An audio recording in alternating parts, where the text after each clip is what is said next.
Group of companies के शेयरों के अंदर दिल दहला देने वाली गिरावट देखने को मिली है। यह स्टॉक्स पिछले 2 ट्रेडिंग सेशन के अंदर 20 से 35% गिर चुके हैं। क्या प्रमुख कारण था? क्या एक अमेरिकी रिपोर्ट हाइडेनबर्ग ग्रुप की, या फिर इन शेयरों के अंदर किसी प्रकार की बड़ी शॉर्ट सेलिंग हुई है?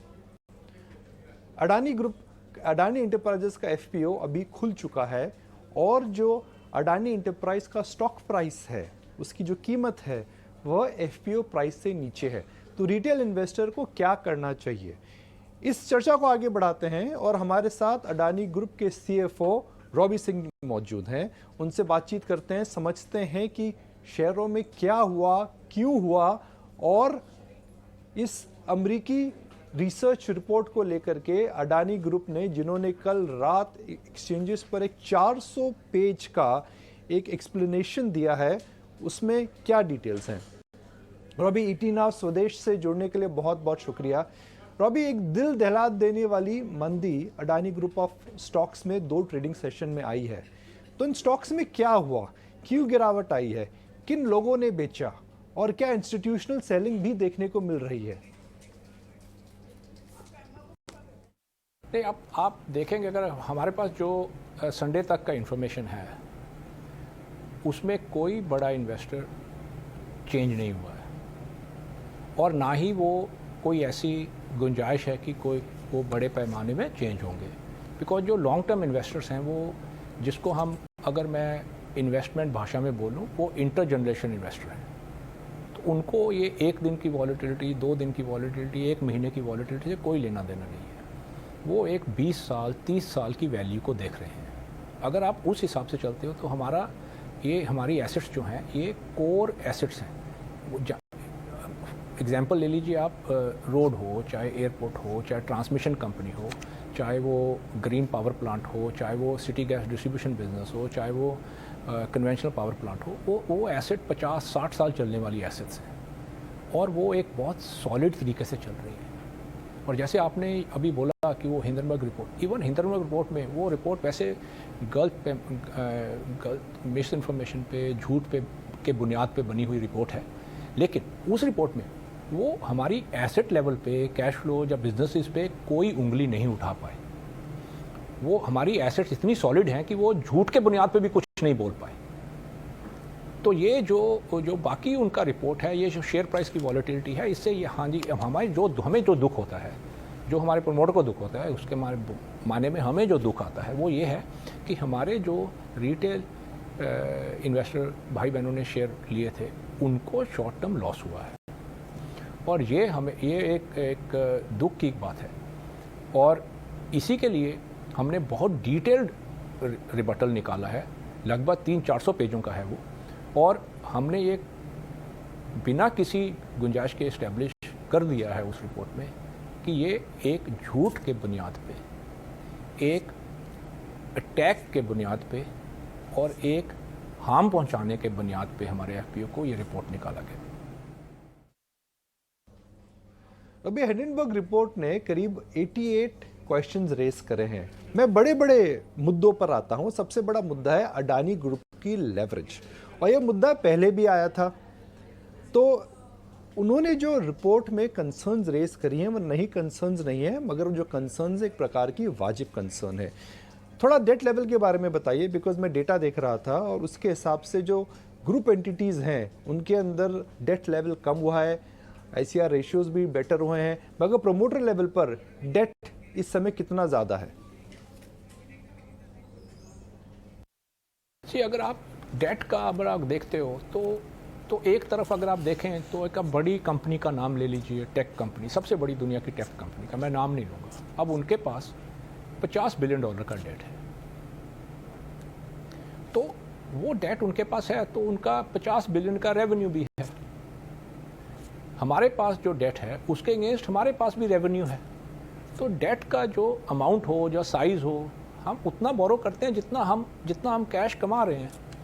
तो हमारे पास हम ऐसा तो डेट बोरो करते नहीं है कि मेरा मन किया तो मैंने जाके डेट बोरो कर लिया। हमारे पास कोई कॉर्पोरेट डेट नहीं है। हमारे पास छोटा सा डेट शेयर होल्डर लेवल पे है। हम शेयर होल्डर लेवल पे जो प्रमोटर के लेवल पे जो हमारे पास डेट है, उससे ज़्यादा तो हमने लोन दिए हुए हैं मार्केट में, तो वो हम वहाँ पे तो हम नेट लेंडर हैं। यहाँ पे भी अब एसेट लेवल पे अगर आप देखें तो एसेट लेवल पे भी हमारा ये सिचुएशन है कि हमने डेट तभी एसेट के लिए बोरो किया, उस एसेट का कैश फ्लो है, उस एसेट का एक अपना पेमेंट प्रोफाइल है, वो एसेट इतनी रेटेड हैं कि हमारा ऐसा पोर्टफोलियो है कि हमारी एसेट्स गवर्नमेंट के बराबर की रेटिंग की हैं। और अगर आप देखें, अगर इसमें ये काफ़ी लोगों को मालूम नहीं है, 2 डोमेस्टिक बैंक ऐसे हैं, मैं नाम नहीं लूँगा, 2 डोमेस्टिक बैंक ऐसे हैं जिनके पास हमारे डिपॉजिट ज़्यादा हैं, उनकी हमारी बोरोइंग कम है। हम 2 डोमेस्टिक बैंक ऐसे हैं जहाँ पे हम नेट लेंडर हैं उनके, तो हमें क्रेडिट रिस्क है, कल को बैंक को कुछ हो गया तो हमारा पैसा कहाँ जाएगा। तो आप ये देख के चलिए कि ग्रुप की ये सिचुएशन है कि ग्रुप अब डोमेस्टिक मार्केट में नेट लेंडर बनने को जा रहा है, और 2 बैंक के लिए हम नेट लेंडर हैं। तो ये जो डेट का क्वेश्चन है ये कम्प्लीटली स्पेकुलेटिव है, ये को चर्चा चलने की बात होती है। कोई अभी हम ऐसे अब मैं थोड़ा, आप मुझे 10 सेकंड को गुंजाइश दें तो मैं बोलूँ क्या कि हम मैच खेल रहे हैं, तो स्पेक्टेटर कुछ भी बोलता रहे, कोई ना कोई तो कुछ बोलेगा, वो मैच में नहीं है। तो ये बाहर से बातें हो रही हैं और इनको बेबुनियाद और कोई बिना रीज़न के बातें चल रही हैं। हैडेनबर्ग रिपोर्ट में एक और बड़ी कंसर्न है, उस कंसर्न में इंटर पार्टी रिलेटेड ट्रांजैक्शंस हैं, और उस रिपोर्ट में यह भी स्पष्टता से लिखा गया है कि जिसकी वजह से जो फाइनेंशियल नंबर्स है अडानी ग्रुप ऑफ कंपनीज के, उनको ओवरस्टेट करा गया है। तो क्या सच है, क्या हकीकत है, थोड़ा इसके बारे में बताइए। ये बड़े एक हैरानजनक, मैंने जब ये क्वेश्चन देखा, मैं इसलिए मैंने अपने वो मीडिया स्टेटमेंट में बोला कि ये तो मलिशियस और बेबुनियाद रिपोर्ट है। मैंने जब ये क्वेश्चन पढ़ा, एक्चुअली ये AEL का क्वेश्चन था, तो ये क्या हुआ कि हमने एक, हमारे पास रेल एसेट था, वो हमने ट्रांसफ़र किया था प्राइवेट साइड में, और वो ट्रांसफ़र करने से पहले इन्होंने वो रिपोर्ट किया। पहले तो आप इसमें एक चीज़ नोट कीजिए कि ये हमने मार्केट में डिस्क्लोज़ किया था अपने डॉक्यूमेंट्स में कि ये हमने एक रिलेटेड पार्टी ट्रांजैक्शन की है। तो इन्होंने कोई फोरेंसिक, कोई रिसर्च नहीं किया, इन्होंने हमारा ही डिस्क्लोजर उठाया। वो डिस्क्लोजर में 2 पार्ट हैं। एक पार्ट था कि हमने एसेट ट्रांसफ़र किया, वो से आप मान लीजिए कि 100 रुपये का था। जब हमने वो एसेट ट्रांसफ़र किया, उसके पहले वो एसेट 150 रुपये का था, तो हमने AEL में उसका 50 रुपये का लॉस मान लिया। फिर हमने उनको ट्रांसफ़र किया तो उनके पास 150 का एसेट गया, तो उन्होंने भी 50 का लॉस अपनी बुक में रिपोर्ट कर दिया उस दिन। इन्होंने क्या किया, उसको झूठ में बदल दिया। अगर ये बोलते कि AEL ने अपना पहले ही लॉस ले चुका है और वही ट्रीटमेंट वहाँ पे गया, तो इन्होंने आधा एक साइड का ट्रीटमेंट बताया, दूसरी साइड का नहीं बताया। अब इन्होंने रिसर्च किया होगा तो इनको दोनों साइड मालूम है, तो इन्होंने एक साइड क्यों छुपाया। और ये क्वेश्चन अपने मीडिया को, अपने जर्नलिस्ट को, अपनी फोरेंसिक अथॉरिटीज़ को, अपने पुलिस अथॉरिटीज़ को, सब जो भी एजेंसीज हों, उनको देखना चाहिए कि ये झूठ के बुनियाद पे इन्होंने मिनॉरिटी इन्वेस्टर के साथ खिलवाड़ किया है। और ऐसे आप 88 तक उन्होंने बोले कि हमने क्वेश्चन किए। मैं आपको अभी बता सकता हूँ कि हमारी रिपोर्ट में जो हमने पब्लिश की संडे को, 68 क्वेश्चन ऐसे हैं जो बेबुनियाद झूठ और मिस रिप्रेजेंटेशन के बेसिस पे किए गए हैं। आइए अब FPO की बात करते हैं। अडानी ग्रुप ने डिसाइड करा है कि जो FPO है उसका वह कैंसिल नहीं करेंगे, कोई डिस्काउंट नहीं देंगे। तो आपको किस बिना पर इस प्रकार का एक कॉन्फिडेंस आ रहा है कि अडानी इंटरप्राइज का इतना बड़ा FPO, जो 20,000 करोड़ का FPO है, वह फेल नहीं होगा? इसमें क्या कि ये आपका बड़ा अच्छा क्वेश्चन है। ये हमें कभी ये हमारी थोड़ी भी गलती रहती है कि हमने भी अच्छी तरह से मार्केट में एक्सप्लेन नहीं किया कि अडानी एंटरप्राइज ये उसके कोई अर्निंग्स और इसके बेसिस पे नहीं चल रहा है। ये चल रहा है कि ये वैल्यू क्या क्रिएट करता है। तो इसमें जो वैल्यू है वो है इसके बिजनेसेस में, इसके अंदर क्या बिजनेस है। तो अडानी एंटरप्राइज में जैसे एयरपोर्ट्स है, रोड है, डाटा सेंटर है, हमारा ग्रीन हाइड्रोजन का बिजनेस है, हमारा डिजिटल लैब का बिजनेस है, हमारा माइनिंग सर्विसेज का बिजनेस है, हमारा विलमार का बिजनेस है। वो बिजनेस तो आज भी ढंग से चल रहे हैं, उनके वैल्यू को तो कुछ नहीं हुआ है, वो तो वही वैल्यू है। तो जो ये लॉन्ग टर्म इन्वेस्टर है वो तो वो वैल्यू देख रहे हैं, वो तो देख रहे हैं कि जब वो एयरपोर्ट का बिजनेस या अडानी ग्रीन हाइड्रोजन का बिजनेस डीमर्ज होगा, मुझे वो उसका शेयर मिलेगा, तो वो उसका वैल्यू देख रहा है। तो आज का शेयर का वैल्यू वो दे, ठीक है, अगर 5-10% कम में हुआ तो कोई उसका कोई बुनियादी फ़र्क नहीं पड़ता उन पर, बिकॉज उनको तो वैसे भी वो एक्चुअल वैल्यू और जो रियलाइज़ करेंगे वो तब करेंगे जब हम उस बिज़नेस को डीमर्ज करेंगे। जैसे हमने पहले 2015, 16, 17 में वो एयरपोर्ट, अपना पोर्ट्स को, ट्रांसमिशन को, ग्रीन बिजनेस को, टोटल गैस को, इनको डीमर्ज किया AEL से, उनका वैल्यू बढ़ा। तो उन लोगों को वैसे सेम वो अभी उस बेस पे इन्वेस्ट कर रहे हैं। हाँ, इसमें एक तकलीफ होता है कि अगर वो रिटेल इन्वेस्टर को लगता है कि यार मैं रिटेल में मिल रहा है तो मैं वहाँ पे लूँ, तो वो थोड़ा रहेगा। लेकिन इंस्टीट्यूशनल स्ट्रेटेजिक इन्वेस्टर तो इन वैल्यू के लिए आ रहे हैं, और वो उस वैल्यू के लिए, इसलिए हमें कॉन्फिडेंस है कि वो, और हमें पूरा भरोसा है कि ये FPO अपना नॉर्मल प्राइस और नॉर्मल टाइम पे ख़त्म हो जाएगा। FPO प्रोस्पेक्टस फाइल हुआ था, और जब FPO के ऊपर अडानी ग्रुप ने हमें कारण बताए थे, तो उन्होंने बोला था हमारा एक मकसद और है कि हम रिटेल बेस बढ़ाना चाहते हैं। मगर रिटेल इन्वेस्टर अब इस FPO में क्यों आएगा? अगर आप देखें तो FPO का जो प्राइस है वह करंट प्राइस से करीब करीब 10% ज़्यादा है। तो रिटेल निवेशक को इस समय एक FPO में पार्टिसिपेट करने से कोई बेनिफिट नहीं है। तो आपका जो मकसद था कि अडानी इंटरप्राइज चाहता है, कि अडानी ग्रुप चाहता है कि उनका रिटेल शेयर होल्डिंग पैटर्न बढ़े, लगता है मकसद पूरा नहीं होगा। अडानी ग्रुप ने अभी एक बड़ा एक्विजिशन करा था ACC और अंबुजा का, एक लेवरेज बायआउट था। हमारे दर्शकों को मैं बताना चाहूँगा, लेवरेज बायआउट के अंदर प्रमोटर्स ने अपनी शेयर्स प्लेज करे थे। यह दोनों स्टॉक्स ACC और अंबुजा, इनको काफ़ी मार पड़ी थी शुक्रवार को। तो प्रमोटर प्लेज की जो कंसर्न्स आ रही हैं, रवि साहब, क्या वह करेक्ट हैं, और कितनी अंबुजा और ACC की इक्विटी इस समय प्लेज है? इसमें कोई सच्चाई नहीं है। हमने कभी भी अंबुजा का शेयर को प्लेज नहीं किया था। वो क्या होता है कि इंडिया में इतना बड़ा इंडस्ट्रियल M&A कभी हुआ नहीं था, और इसलिए लोगों को शायद हमारी तरफ से भी क्लैरिफिकेशन नहीं दिया गया था। हमने उस टाइम क्लैरिफिकेशन किया था, पर उसने डिटेल में नहीं हुआ था। तो ये होता है कि जब भी आप ऐसा एक्विजिशन करते हो, उसमें हम क्या बोलते हैं कि जब हम होल्डिंग कंपनी से एक्विजिशन करते हैं, तो हमने अपने बैंक्स को क्या बोला, होल्डिंग कंपनी वालों को, कि हम मिनिमम 63% के शेयर रखेंगे अंबुजा में। उसका वैल्यू कुछ भी हो, उससे कोई लेना देना नहीं है। वो सिर्फ ये बुनियाद पे चलता है कि आप कितना परसेंटेज इस कंपनी में शेयर हैं आपके, वो हमारी परसेंटेज है। उसका वैल्यू 1 रुपया हो, वैल्यू 10,000 रुपया हो, उसका उसकी डेट से कोई लेना देना नहीं है। वो हमारा बिजनेस में कितना हिस्सा है, उस हिस्से से उसका लेना देना है, और वो कोई चेंज नहीं हुआ। वो हमने पहले भी क्लैरिफाई किया था, लेकिन उससे वो पकड़ा नहीं गया, न्यूज़ और चल गई होंगी।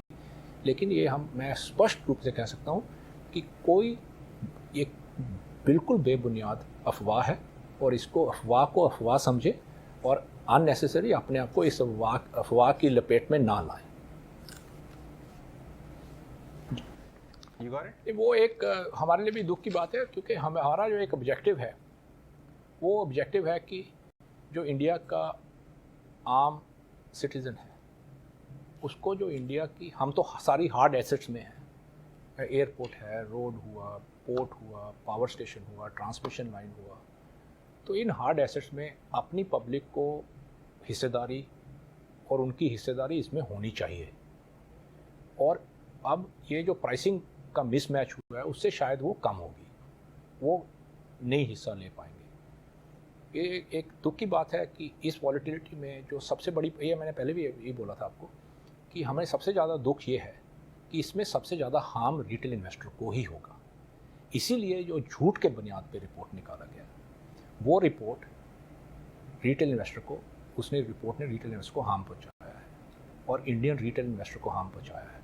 इसके लिए इसमें पूरी तहकीकात हो, और वो हम तो पूरा इन्फॉर्मेशन हमने संडे को रिलीज़ कर दिया, और अब आगे हमने वो सेबी, स्टॉक एक्सचेंज सबको दे दिया। तो अब देखें वो क्या करते हैं। लेकिन ये एक दुख की बात है कि थोड़ा रिटेल इन्वेस्टर का पार्टिसिपेशन कम होगा, और उनका जो लॉजिक है, जो आपने अभी बताया, वो भी ठीक है। तो बोलेंगे हम मार्केट से ले लेंगे, और ये एक इसको मैं ऑनेस्टली बोल सकता हूँ कि दुख की बात है हमारे लिए कि हमारा एक ऑब्जेक्टिव था, वो ऑब्जेक्टिव में थोड़ा हम कम उतरेंगे। तो रॉबी साहब, क्या मैं बोल सकता हूँ कि स्टॉक प्राइस में जो ऊपर नीचे हो रहा है, इससे अडानी ग्रुप ऑफ कंपनीज की अर्निंग्स में और इनकी जो बिजनेस ग्रोथ है और इनकी जो केपिक्स प्लानिंग है उसमें कुछ परिवर्तन नहीं आएगा? बिकॉज आपका जो बिजनेस है वह एसेट प्राइस डिपेंडेंट बिजनेस है, ना कि स्टॉक प्राइस डिपेंडेंट। तो क्या all is well irrespective of the stock price fall?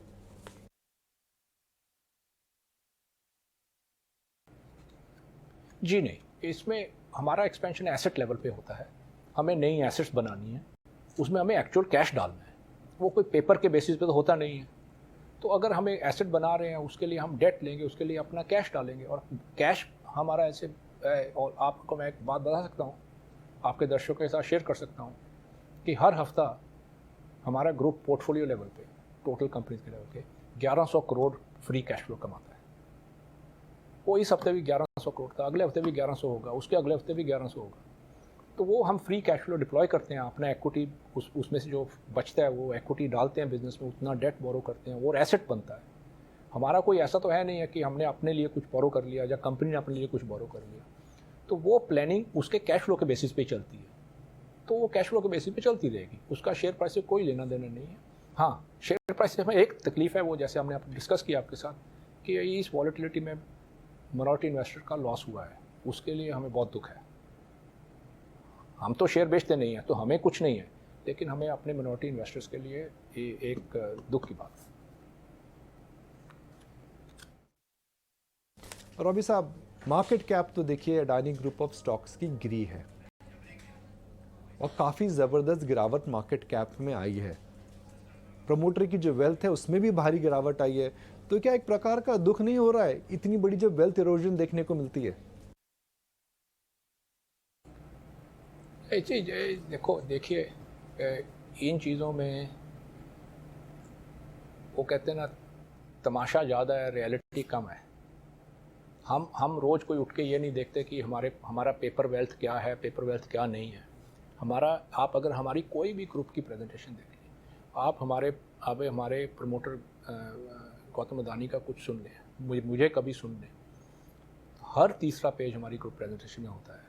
उसमें 3 चीज़ें, हमें वर्ल्ड क्लास एसेट्स खड़ी करनी है इंडिया में, हमें उसको वर्ल्ड क्लास तरीके में चलाना है इंडियन लोगों के लिए, और उसमें जो प्रॉफिट कैश फ्लो होगा उससे हमें ग्रोथ करना है, और सेफ्टी के साथ, हाई क्रेडिट रेटिंग के साथ। और हमारा क्रेडिट रेटिंग सेम है, जो गवर्नमेंट का है वो हमारा है।